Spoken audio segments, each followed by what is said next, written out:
Hello guys, in this video we will start the paragraph 13.1 organism and its environment. तो चलिए शुरू करते हैं. Ecology at the organismic level is essentially physiological ecology.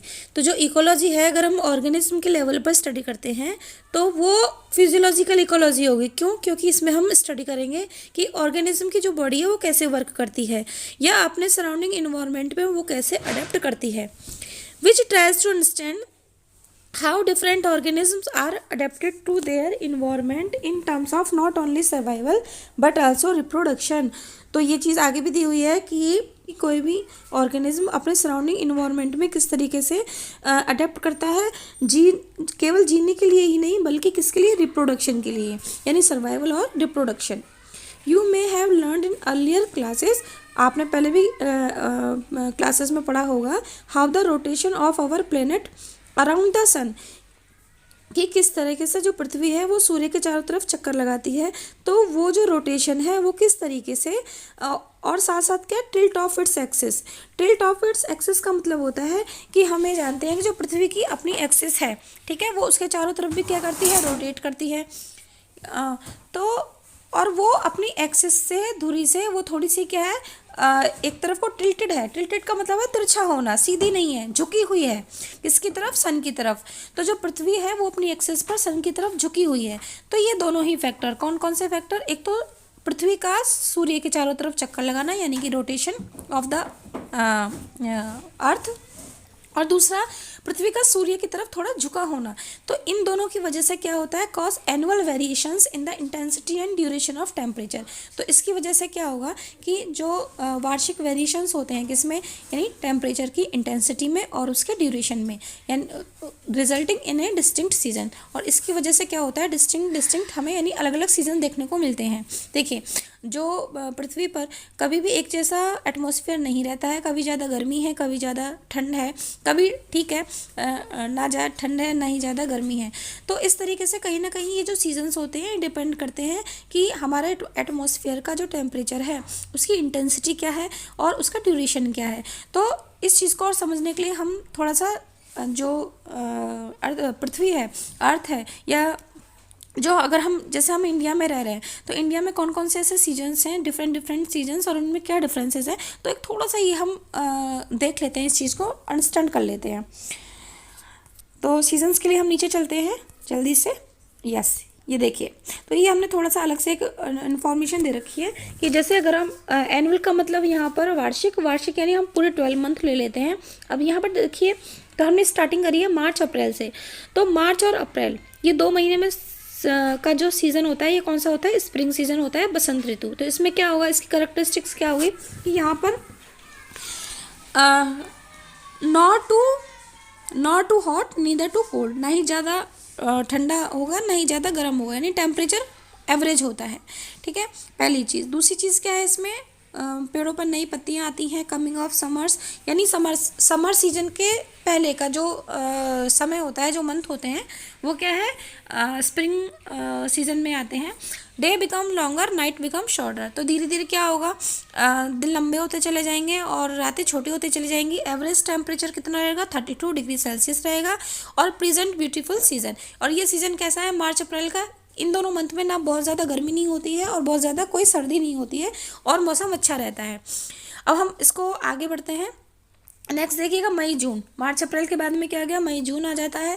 और अगर हम मई जून की बात करें तो मई जून में अच्छे से क्या होती है, गर्मी पड़ती है. ठीक है, खूब गर्मी पड़ती है. तो ये क्या हो जाता है यहाँ पर, ये है hot and longer days, average temperature 38 degree Celsius. तो अगर हम एवरेज टेम्परेचर निकालें किसका, मई और जून के महीनों का, तो ये 38 डिग्री सेल्सियस आता है. और इसमें दिन कैसे होते हैं, हॉट होते हैं और लंबे दिन होते हैं.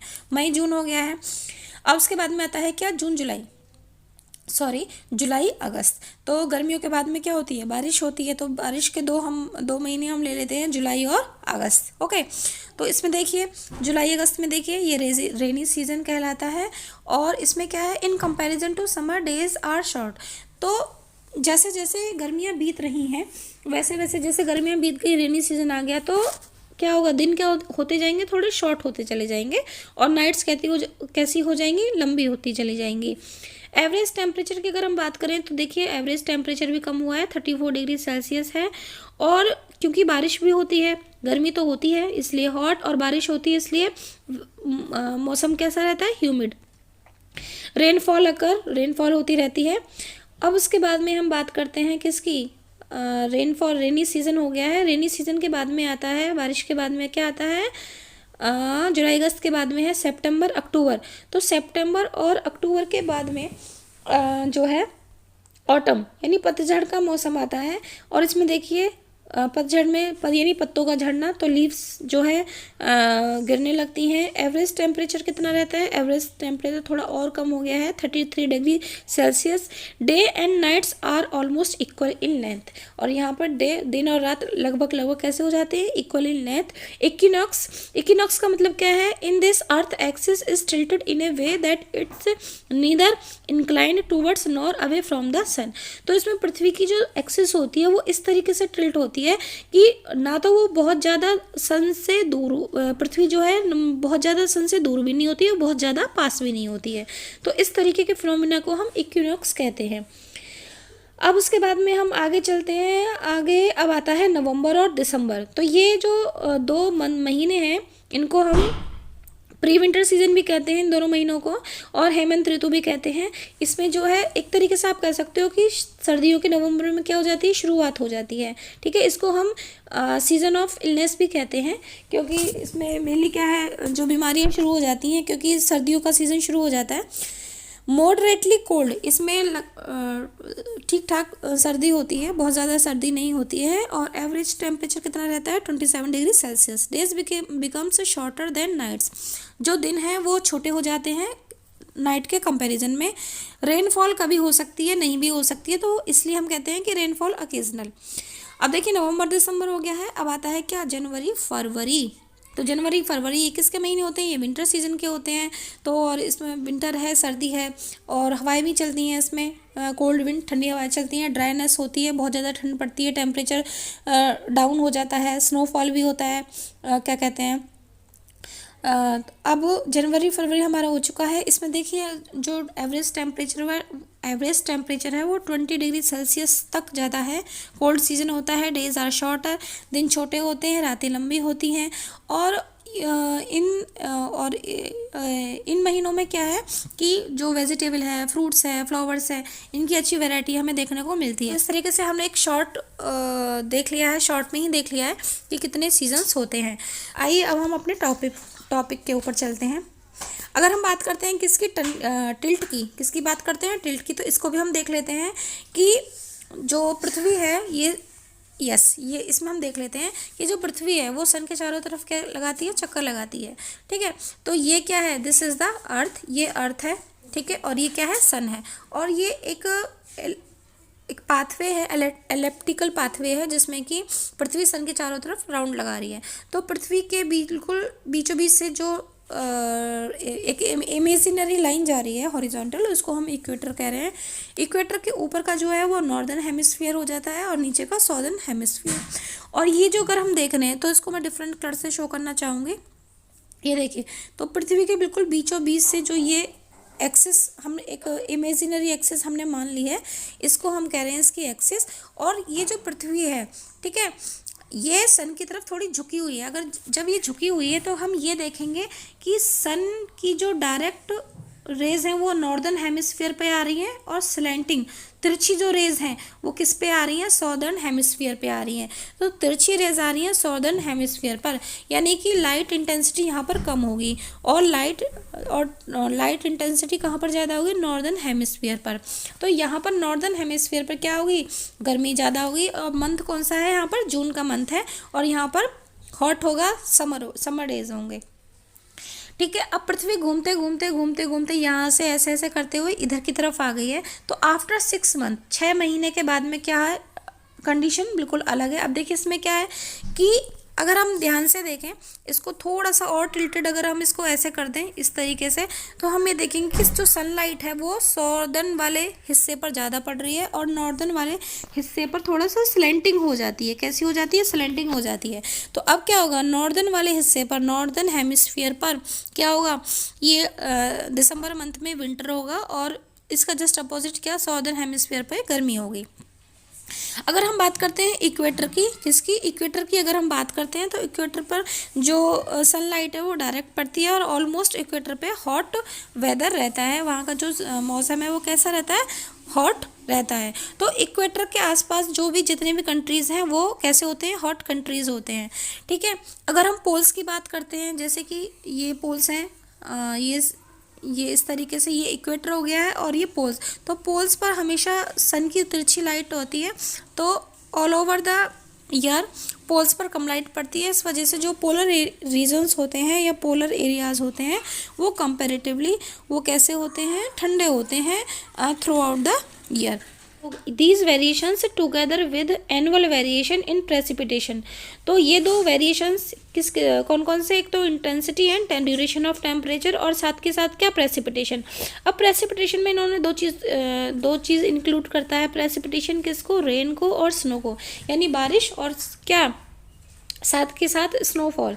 Account for the formation of major biomes, तो ये जो 4 फैक्टर हैं या ये जो 4 वेरिएशंस हैं, इनकी वजह से क्या होता है कि इनकी इंटेंसिटी क्या है, ठीक है, कि पृथ्वी के किस हिस्से पर ये ज़्यादा है, किस हिस्से पर ये मॉडरेट है और किस हिस्से पर ये कम है, उस हिसाब से पृथ्वी पर बायोम्स का फॉर्मेशन हुआ है। किसका, बायोम्स का क्या हुआ है, फॉर्मेशन हुआ है, ठीक है।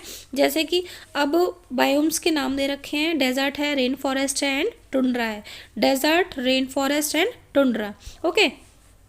अब हम आगे बढ़ते हैं, बायोम क्या होते हैं, कि बायोम क्या होते हैं, interactions of communities with their environment over large area, ठीक है, तो उसको हम बायोम कहेंगे। ओवर, आप ऐसे कह सकते हैं, इंटरेक्शन, जस्ट मिनट मैं कलर चेंज कर लेती हूँ, ओके, इंटरेक्शन ऑफ क्या, कम्युनिटीज का इंटरेक्शन, ओके, विद किसके साथ में, विद एनवायरमेंट, मैं अब थोड़ा ऊपर लिख लेती हूँ, ओवर लार्ज एरिया। अब हम figure 13.1 biome distribution with respect to annual temperature and precipitation discuss करेंगे।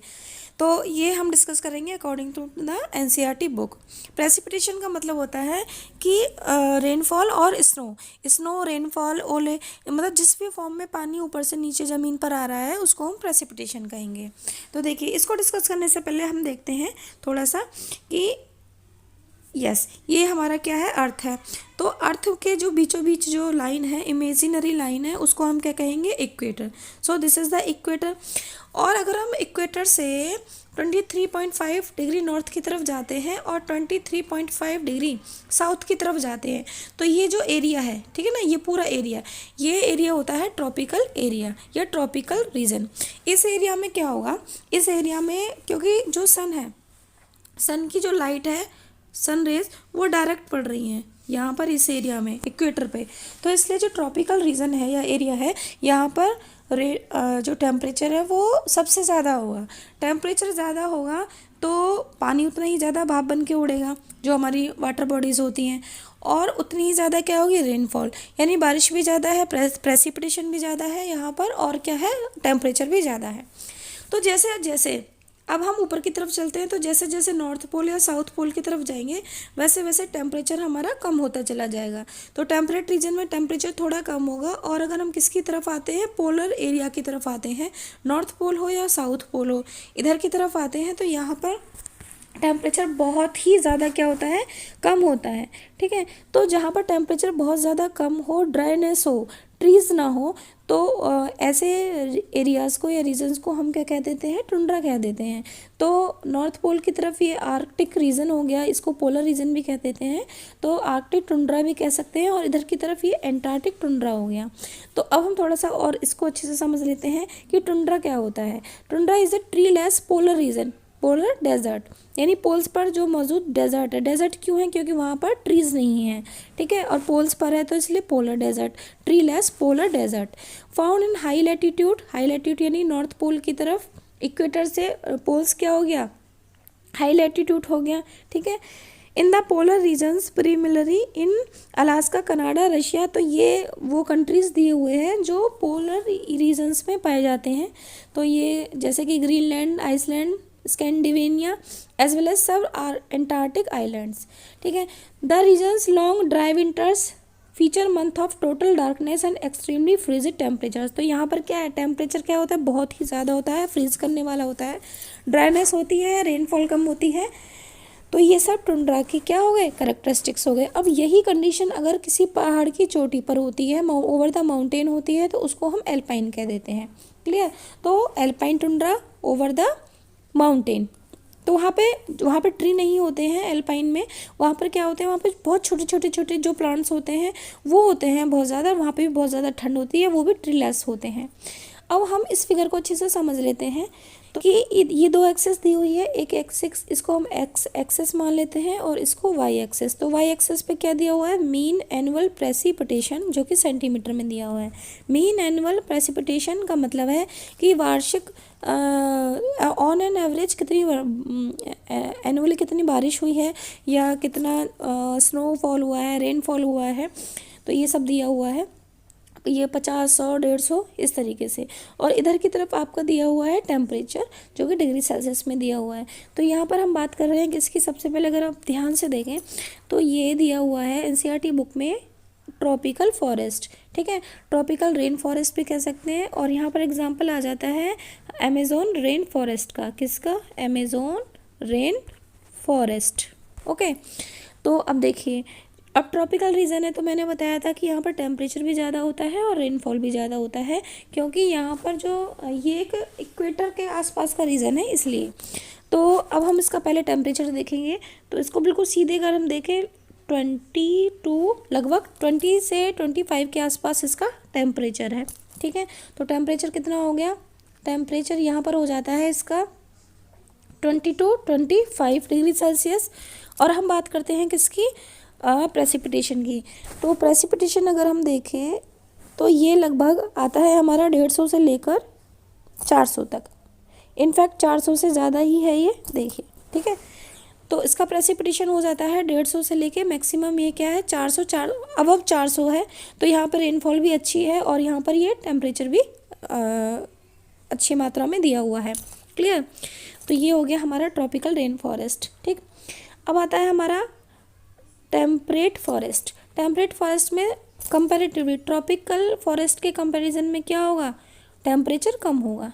तो अगर हम इसका टेम्परेचर देखें तो इसका टेम्परेचर आता है यहाँ पर, इधर ये टच कर रहा है किसको, 10 को, और इधर की तरफ ये लगभग कितना हो जाएगा 15, कितना हो जाएगा 15। तो इसको 20 कर लीजिए, हाँ। तो 10 to 20 क्या हो गया इसका टेम्परेचर, किसके लिए, टेम्परेट फॉरेस्ट के लिए। ओके, और अब इसको फिर से देखते हैं, इसका लगभग 10 और ये लगभग कितना हो गया 20, ये क्या हो गया टेम्परेचर 10 to 20। प्रेसिपिटेशन हम देखते हैं तो इसका प्रेसिपिटेशन होगा ये यहाँ से लेके यहाँ तक, यहाँ से लेके यहाँ तक, ये लगभग हमारा प्रेसिपिटेशन हो जाता है, जस्ट ए मिनट, हाँ जी, ये होता है 50 से लेकर ये लगभग कितना हो गया, लगभग 200। तो 50 से लेकर 200 क्या हो गया इसका प्रेसिपिटेशन हो गया है, किसका, टेम्परेट फॉरेस्ट का। ये हमारा हो गया है। अब हम बात करते हैं किसकी, कॉनिफेरस फॉरेस्ट की, कॉनिफेरस फॉरेस्ट की। तो अगर हम इसमें देखें कॉनिफेरस फॉरेस्ट ऐसे जंगल होते हैं जहाँ पर जो पेड़ होते हैं उनकी पत्तियाँ जो होती हैं वो निडल लाइक होती हैं, कॉर्न लाइक, निडल लाइक आप कह सकते हो। और जो टेम्परेट फॉरेस्ट होते हैं यहाँ पर पेड़ों की जो पत्तियाँ हैं वो थोड़ी ब्रॉड होती हैं। तो इसको आप इस तरीके से भी याद कर सकते हो कि यहाँ पर ये थोड़ा ये ब्रॉड दिया हुआ है और ये थोड़ा ये यहाँ पर निडल लाइक दिया हुआ है, तो इस तरीके से हम इसको याद कर सकते हैं। तो अगर हम इसका देखें कॉनिफेरस फॉरेस्ट का देखें हम टेम्परेचर, क्या देखें टेम्परेचर, तो इसका टेम्परेचर बनता है 0 से लेकर ये लगभग 11, तो 0 to 11 डिग्री सेल्सियस बनता है। और इसका अगर हम प्रेसिपिटेशन देखें तो प्रेसिपिटेशन इसका लगभग बनता है 50 से लेके 250 तक, ठीक है, 50 से लेके 50 to 250। ओके, ये इसका प्रेसिपिटेशन है। नेक्स्ट देखिए कॉनिफेरस हो गया। अब है आर्कटिक एंड एल्पाइन टुंड्रा। तो देखिए आर्कटिक का तो मतलब यही है क्या, जो पोलर टुंड्रा होते हैं, पोलर रीजन्स होते हैं ना, तो ये वो वाला टुंड्रा है। और एल्पाइन टुंड्रा का मतलब है कि जो हाई माउंटेन जो हिल है माउंटेन के ऊपर है ना, तो वहाँ पर जो ड्राई रीजन है, वहाँ पर जो बहुत ठंडा रीजन है, ट्रीलेस एरिया है, ठीक है, पहाड़ों के ऊपर, तो वो एल्पाइन टुंड्रा हो जाता है। अगर हम इसमें देखें तो यहाँ पर अगर हम इसका देखें तो टेम्परेचर कहाँ से कहाँ तक होगा, इसका टेम्परेचर 0 से लेके -10 डिग्री सेल्सियस। क्लियर। तो 0 से लेके -10 डिग्री सेल्सियस क्या हो जाता है, टेम्परेचर हो जाता है 0 to -10। ओके। और अगर हम बात करते हैं किसकी, इसके प्रेसिपिटेशन की, तो ये लगभग यहाँ पर जस्ट मिनट फिर देख लेते हैं, ये लगभग 20 के आसपास होगा। 22 ये हो जाता है कितना, ये नियर अबाउट इसको हम 100 बनकर चलते हैं, 20 to 100, तो ये इसका प्रेसिपिटेशन है। और अब हम बात करते हैं किसकी, डेजर्ट की। तो डेजर्ट में हम ये देखते हैं कि वहाँ पर टेम्परेचर ज़्यादा होगा और बारिश कम होगी। तो पहले हम टेम्परेचर देख लेते हैं। टेम्परेचर, यस, टेम्परेचर यहाँ पर 5 से लेकर कितना जा रहा है, ये 23 अराउंड, 23 या 22 अराउंड जा रहा है। तो ये आपका हो जाता है यहाँ 5 to 25 से लेकर 25 तक हम मान लेते हैं, 5 से लेकर 25 डिग्री सेल्सियस तक टेम्परेचर जाता है। अब हम इसकी बात करते हैं, प्रेसिपिटेशन की बात करते हैं, just a minute.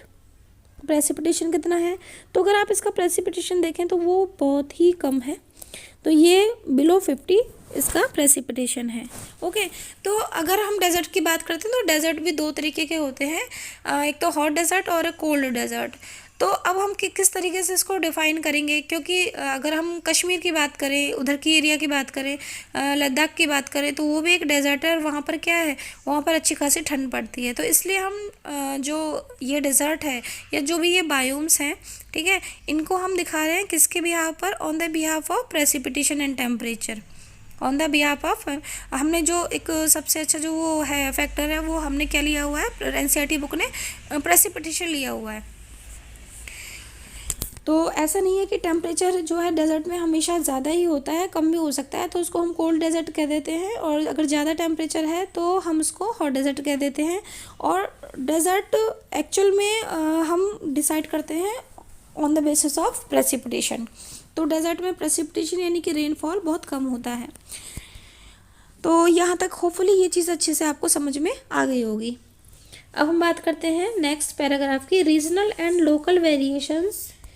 Regional and local variations within each biome lead to the formation of wide variety of क्या हैबिटेट्स। तो बायोम्स के अंदर भी, ठीक है, अब बायोम क्या है, ओवर ए लार्ज एरिया है, तो ऐसा थोड़ा है कि पूरे के पूरे बायोम पर या पूरे के पूरे फॉरेस्ट में क्या कहते हैं, बिल्कुल एक जैसा ही वेदर रहेगा, एक जैसा ही सीजन है, तो वहाँ पे भी क्या हो सकते हैं, वेरिएशंस हो सकते हैं, ठीक है। और उन वेरिएशंस को हम क्या कहेंगे, रीजनल एंड लोकल वेरिएशंस। तो वहाँ पे भी हमें अलग अलग तरीके की wide variety of habitats, natural home for the plants and animals, यानी कि हैबिटेट हम वाइड वैरायटी के देख सकते हैं। अब आता है major biomes of India shown in figure 13.2। तो नेक्स्ट पेज पर नेक्स्ट फिगर में हमें मेजर बायोम्स दिए हुए हैं इंडिया के on planet earth. Life exist not just in a few favourable habitats, ठीक है, हमारा जो प्लेनेट है अर्थ, तो यहाँ पर ऐसा नहीं है कि कुछ ही हैबिटेट्स में जो लाइफ है एग्जिस्ट करती है, ठीक है, ऐसा नहीं है कि केवल घास के मैदानों में ही एनिमल्स या प्लांट्स पाए जाते हैं या फिर डेजर्ट में ही पाए जाते हैं, but even in extreme and harsh habitats. तो एक्सट्रीम ऐसे हैबिटेट्स जो कि एक्सट्रीम एंड हार्श कंडीशंस वाले हैं, वहाँ पर भी क्या है, प्लांट्स या एनिमल्स पाए जाते हैं, जैसे कि स्कॉचिंग राजस्थान डेजर्ट। तो राजस्थान में जो डेजर्ट होते हैं वहाँ चिलचिलाती धूप पड़ती है, स्कॉचिंग इसलिए बोल दिया है। ऐसे ही क्या है, रेन सोक्ड मेघालय फॉरेस्ट, ठीक है, तो वहाँ पर क्या, मेघालय फॉरेस्ट, मेघालय में जो जंगल है जहाँ पे बहुत ज़्यादा बारिश होती है, वहाँ पर भी डीप ओशियन ट्रेंचेस, तो समुद्र के एकदम डीप में, एकदम गहराई में जो दरारें हैं, ट्रेंचेस हैं, वहाँ पर भी टॉरेंशियल स्ट्रीम्स। इसके अलावा और क्या है, टॉरेंशियल स्ट्रीम्स। अब देखिए ये टॉरेंशियल स्ट्रीम्स क्या होता है, जस्ट ए मिनट। है, जो झरने होते हैं, जो धाराएं होती हैं, जो बहुत ज़्यादा स्पीडी होती हैं, बहुत ज़्यादा क्या होती हैं, स्पीड में होती हैं, उनको कहते हैं। नेक्स्ट आता है हमारा क्या, परमाफ्रॉस्ट पोलर रीजन्स। ठीक है, पोलर रीजन से हमें समझ में आ रहा है कि जो पोल्स की तरफ होते हैं रीजन्स, और परमाफ्रॉस्ट का मतलब होता है कि कोई भी ग्राउंड या कोई भी ऐसी ज़मीन जो कि 2-3 साल के लिए एटलीस्ट वो परमानेंट क्या रही हो, फ्रोज़न रही हो, वहाँ पे बर्फ़बारी बहुत ज़्यादा हुई हो एटलीस्ट 2-3 सालों के लिए। ठीक है, कम्प्लीटली वहाँ पर बर्फ़ ही बर्फ़ हो, तो ऐसे रीजन को हम क्या कहेंगे, परमाफ्रॉस्ट पोलर रीजन। उसके बाद में क्या आता है हमारा, हाई माउंटेन टॉप्स। ठीक है, जो ऊंचे ऊंचे पर्वत होते हैं उनकी जो चोटी होती है वो बॉइलिंग थर्मल स्प्रिंग्स, जो झरने होते हैं, गर्म पानी के जो झरने होते हैं, ठीक है, उनको हम क्या कहेंगे, बॉइलिंग थर्मल स्प्रिंग्स। ये हो जाता है हमारा। अब हम आगे बढ़ते हैं, and and stinking composite pits to name a few. ठीक है, तो ये कुछ हैवी स्टिंकिंग कंपोजिट पिट्स का मतलब क्या होता है, देखिए नॉर्मली क्या होता है कि जो खाद होता है, जो कंपोस्ट है ना, तो कंपोस्ट के लिए क्या करते हैं, अगर हमें खाद बनाना है फूल पौधे पत्तियों से, तो क्या करेंगे, जगह जगह गड्ढे बना के हम उसमें क्या कहते हैं, जितनी भी प्लांट का जो भी वेस्ट होता है उसको हम उसके अंदर डाल देते हैं, और वो क्या हो जाता है, खाद बन जाता है। तो वो जो खाद की जो पिट्स हो गई, जहाँ पर खाद बना हुआ है, वहाँ पर भी क्या है, वहाँ वो भी एक तरीके से क्या है, हैबिटेट है। ठीक है, माइक्रो ऑर्गेनिज्म के लिए। स्टिंकिंग का मतलब होता है बदबूदार। ठीक है, even our intestine is a unique habitat for hundreds of species of microbe.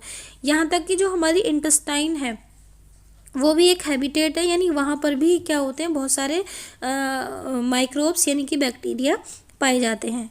तो इस तरीके से ये कुछ ऐसी हैबिटेट है जो कि एक्सट्रीम होते हैं, यानी जहाँ पर हम सोचते हैं कि यहाँ पर तो कोई एनिमल नहीं रह सकता, कि जहाँ पर टेम्परेचर बहुत ज़्यादा है तो कोई भी ऑर्गेनिज्म वहाँ पर कैसे मिलेगा, बट ऐसे भी ऑर्गेनिज्म हैं जो कि उन हैबिटेट्स में मिलते हैं, जैसे कि फॉर एग्जांपल माइक्रोब्स। तो होपफुली यहाँ तक ये चीज़ आपको अच्छे से समझ में आ गई होगी।